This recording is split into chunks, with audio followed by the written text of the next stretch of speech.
Hello everyone.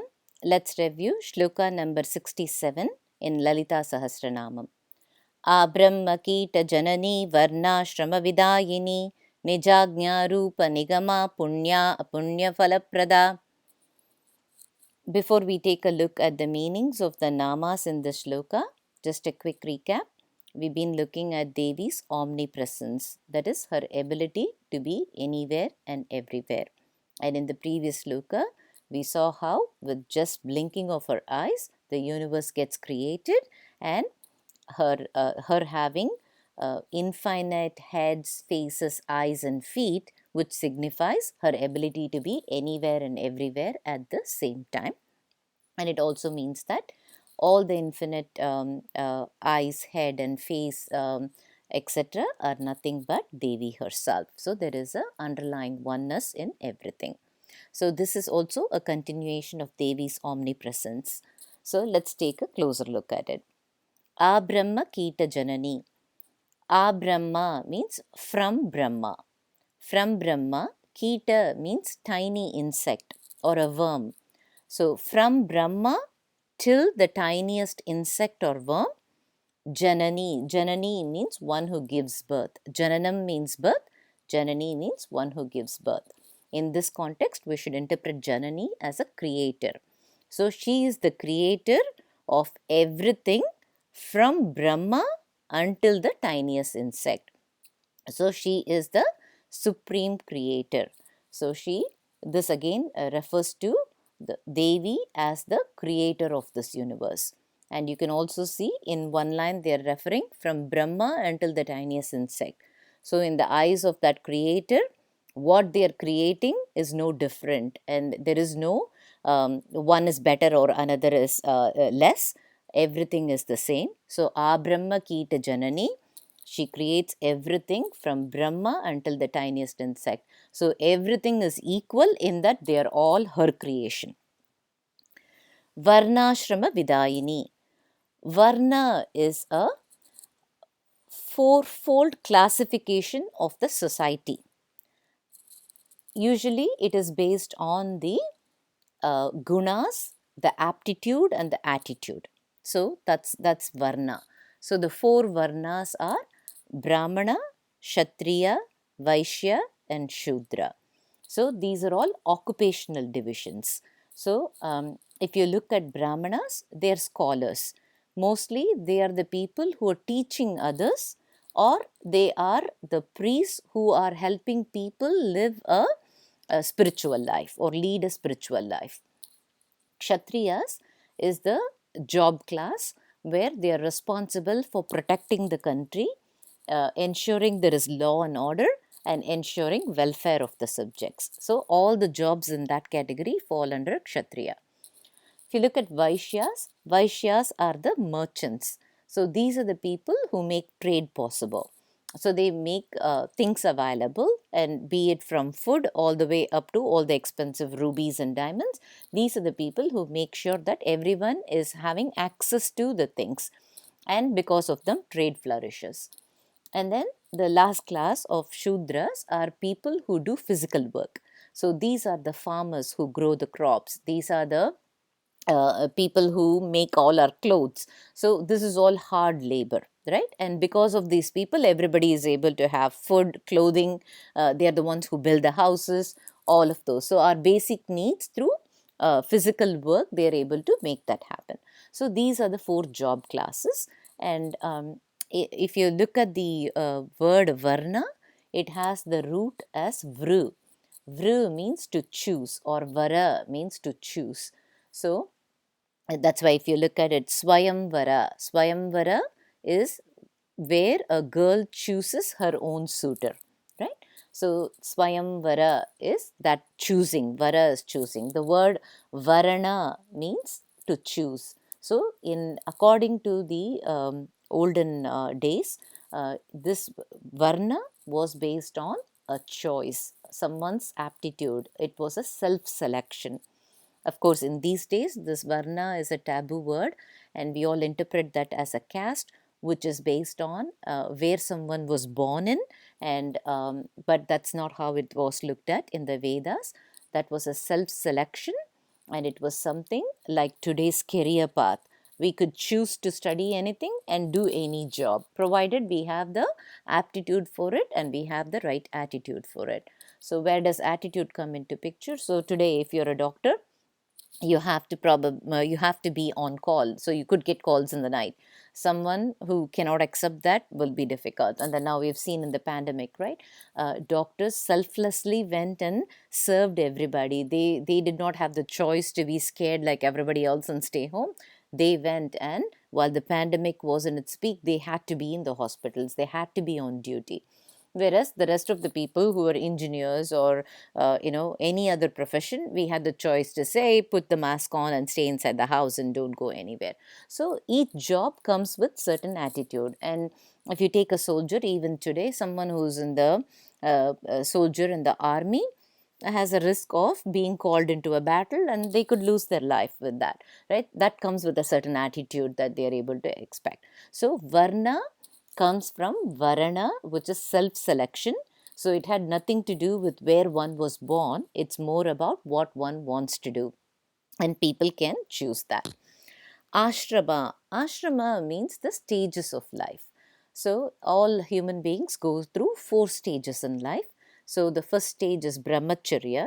So in brahmacharya, the primary goal for that individual is to learn.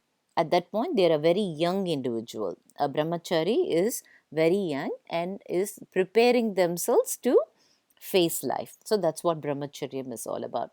The next stage in life is grihastha, where a person marries, raises a family, and at that point their primary goal is to take care of the family, make sure that the family has food and all the other comforts that they need. So that is a life that is most of the people try to stay in that life, where they are householders and they are taking care of their families. Then the next stage is vanaprastha, where the individual is much older. They are probably beyond their middle age, and at that point they've come halfway through the life. Now they have a better perspective about life, and they've also raised their children, and they're probably an empty nest, just the person and their spouse. And at that point they're able to start thinking about anything other than themselves. So at that, the first point where they're able to let go of attachment and being in this mode of me, mine, my family, what do I need, they're able to take a step away from that, and they're preparing for moksha, where they can start to let go of attachments. And the final stage is sannyasa, where somebody has reached a stage where they have let go of all attachments, and now this person is able to treat everybody like themselves and not just have borders around, this is mine, I'm going to take care of this. They're able to let go of that, and they have compassion for all. That is a sannyasi. So varna ashrama, so the fourfold class of society as well as the 4 stages of life. Vidhāyinī. Vidhāyinī means one who established. So she established social order. So what does this varna and ashrama allow us to do?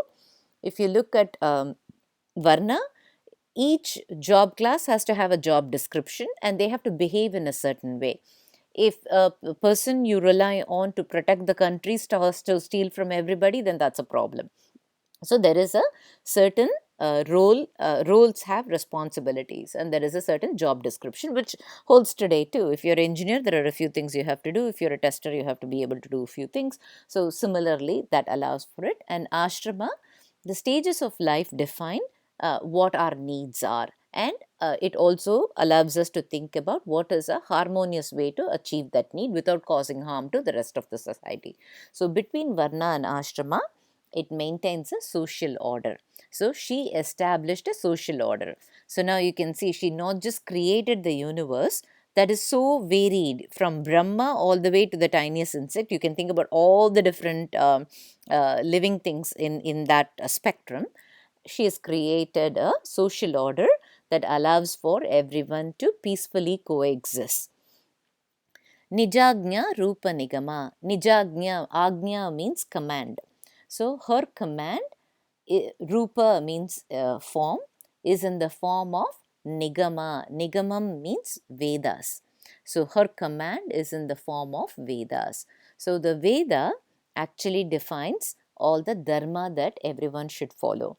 So, the Vedas, when define the way all the different living things should behave so that there is harmony in the universe. So, the Veda's primary job is to maintain that universal working condition, harmony in the universe.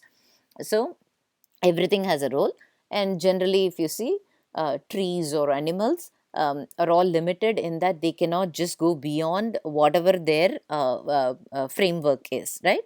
So, a tiger will always hunt and eat. A cow will eat grass. So, they cannot just suddenly start changing, no will of their own. Whereas human beings have a will of their own. Therefore, there are more things that are prescribed for human beings so that we don't upset the harmony in the universe.